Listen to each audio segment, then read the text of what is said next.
Chers amis de la mission solaire d'espoir, bonjour et bienvenue à cette méditation matinale. Tu es fatigué, chargé de tes fardeaux et tu cherches où te décharger et te reposer. Tu pourras me demander de quel fardeau s'agit-il?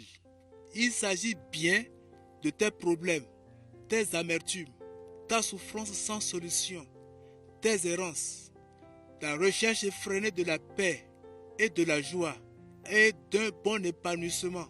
Jésus t'invite, écoute le cri de son appel. Il veut te donner du repos et te décharger. Jésus, fatigué du chemin, se tenait assis au bord de la fontaine.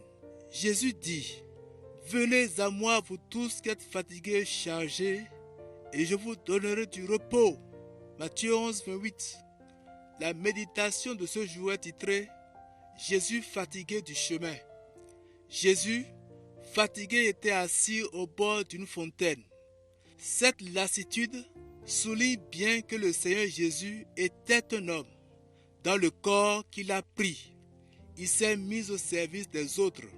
Alors qu'il doit traverser à pied toute la Samarie, il est fatigué, s'assied.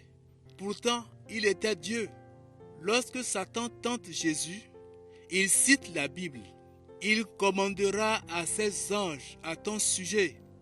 Ils te porteront, de peur que tu ne heurtes ton pied contre une pierre. Psaume 91, versets 11 à 12. Cela était parfaitement vrai. Jésus aurait pu utiliser sa puissance pour s'épargner de cette fatigue. Mais tous les évangiles nous montrent qu'il a accepté de subir la chaleur, la fatigue, la faim et la soif.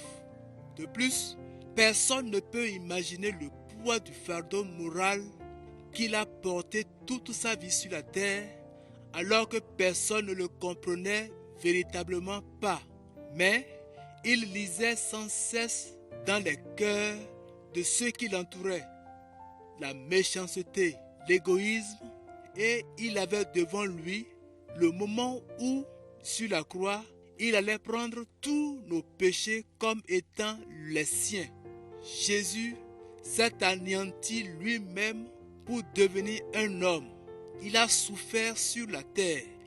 Il est en mesure d'entrer dans toutes nos détresses, de comprendre le travail accablé sous une tâche écrasante. Le malade qui souffre dans son corps, celui dont l'esprit est abattu et déprimé, du fait qu'il a souffert lui-même, étant tenté, il a même secouru ceux qui sont tentés. Hébreux 2, verset 18. Nous voici à la fin de notre méditation. Merci d'avoir médité la parole de Dieu avec nous.